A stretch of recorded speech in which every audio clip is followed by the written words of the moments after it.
Hi, everybody. Dan Illman, Mike Beer, taking a look at race number 10 at Saratoga on Travers Saturday. It's one of 5 Grade 1 races on the card. Let's throw up the field for the Ballerina. These are fillies and mares going 7/8 of a mile, a field of 8 in here. Munnys Gold was cross-entered earlier in the week. She will run in the Ballerina, a race headed by the number 3, Vahva. Even money on our colleague David Aragona's morning line, and Vahva is very fast and very consistent. She's really good. She's clearly the top filly mare sprinter in the country right now. Dan, we have 5 Grade 1s on this Saturday card.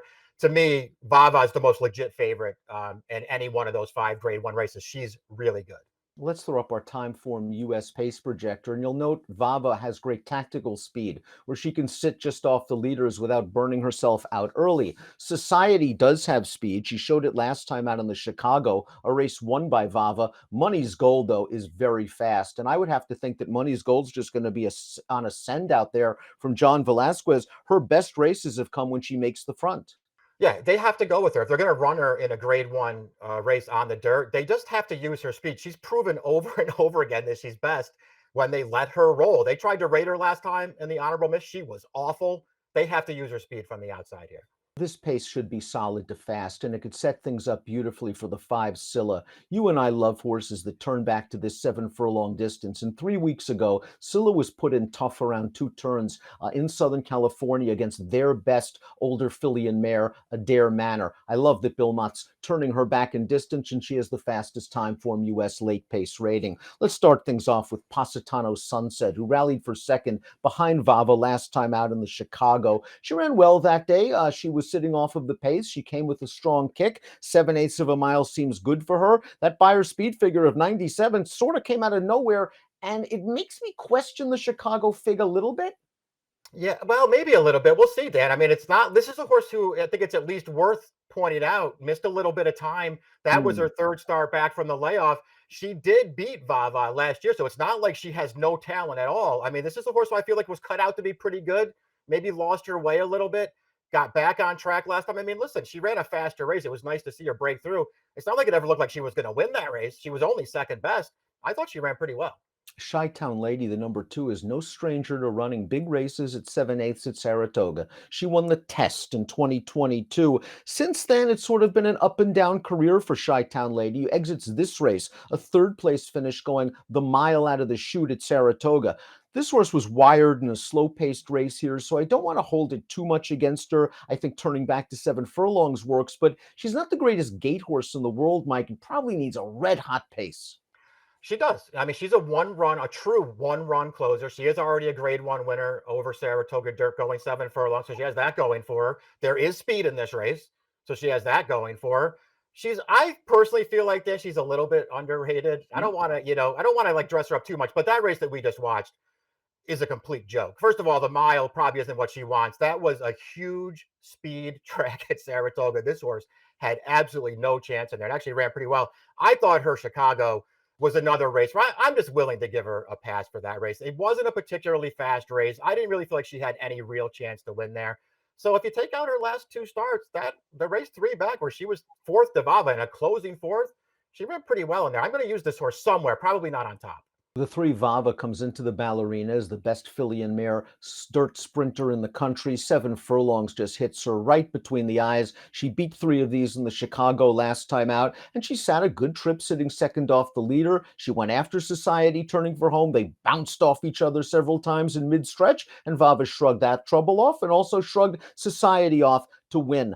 She's going to sit a good trip yet again. If she brings her usual race, she'll be tough. You'll have to accept a short price. Yeah, she's going to be a short price in there, but I think deservedly so. I mean, to me, she's way the horse to beat. I love the way that she just sort of kept Society in her sights last time. To me, she just bossed that horse around on the stretch last time and won it convincingly. 2 back. I mean, at the time, it was Vahva and Alva Star right there. And I mean, they were sort of contending for top filly or mare sprinter in the country. And I think that was the day where Vahva sort of asserted herself, beat that horse fair and square, really good again last time. She's way the horse to beat. Society, the number 4, has plenty of back races that make her super competitive for trainer Steve Asmussen. And if you want to argue she needed the Chicago, her first race since the Breeders' Cup Filly and Mare Sprint, I think that's a valid argument. She gained a lot of fitness likely from that race, showing speed. While no match for Vahva, she's going to be up and on the lead once again, Mike. And I know you've always had a thing for a Yeah, society. She runs back to some of her fast races, and Vahva maybe stubs her toe a bit. yeah. She'll be tough.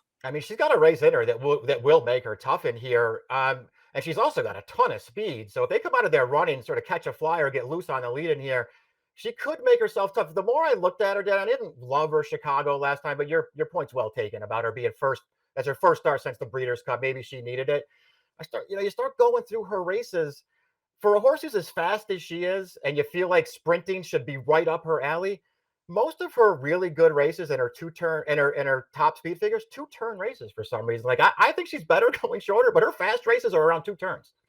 Vava's the most accomplished horse in this race, but Scylla might be the most interesting. She started to live up to that beautiful pedigree during the spring when she won 3 consecutive races, including 2 graded events around 2 turns at Churchill. And Bill Mott understandably said, listen, it's time to try the big girls. Not sure I'm ready for the idiomatics of the world just yet, but a Dare Manor might be a nice target. And turning into the stretch for a second, it looks like Yeah. Bill was right again. Scylla's cruising on the lead, but Adair Manor has come back this year in really good form, and Adair Manor is going to get the better of Scylla in the final 16th of a mile. I just think turning back to 7 furlongs and wheeling back in 3 weeks is a super sign of confidence from a Hall of Fame trainer. I agree with that, and it's also at least worth pointing out that and I'm not going to recite the stats here, but if you look up Martin Formulator with you know route to sprint on dirt in stakes races in particular, outrageous numbers. It feels like he turns back in races like this with intent, so I think that's a good sign. That race that we just watched right there, maybe Mike Smith got a little too aggressive. Dan, he went early to take over. That was you could see it on the screen there. I mean, the first half was 46 and change. The last half was 50 and change. I mean, they were walking home in there. And I think Scylla just paid the price for the aggressive tactics that time.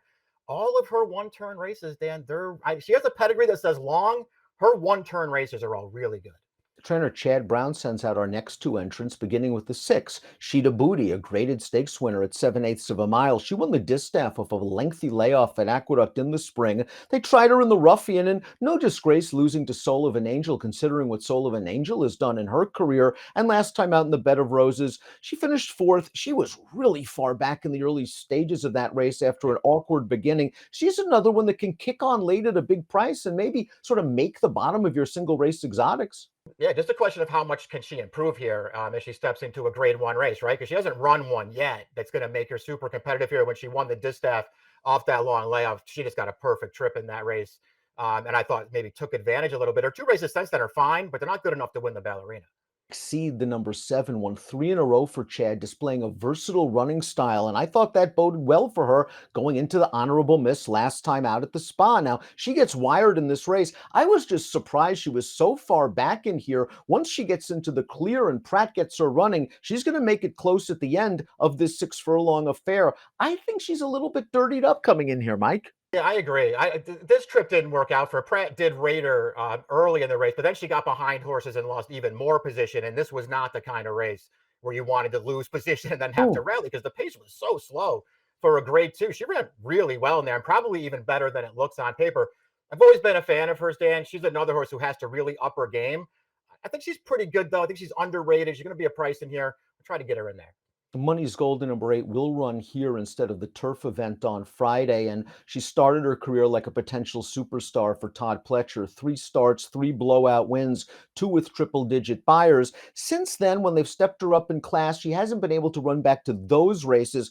When she came back off the layoff for her 4-year-old debut, she looked really good at Saratoga. But last time out in the honorable miss, she was up close to Spirit Wind's pace, and she Yeah. couldn't kick on home. Is she just a need-the-lead type? I think she is. I mean, her best races are all when they get really aggressive with her and put her on the front. They tried to rate last time for some reason. I'm not sure why they conceded the lead to the winner, but they did. And then they couldn't catch her. The pace wasn't fast. I think they're going to go in here, Dan, and we'll see. She obviously has a top race that would make her really, really tough in here if she can somehow make the lead from post 8. But again, we have to point out, we talked about it a little bit when she was entered earlier in the week. This horse has won 4 times, all with Lasix on. And when they run her without Lasix, she's just not as good.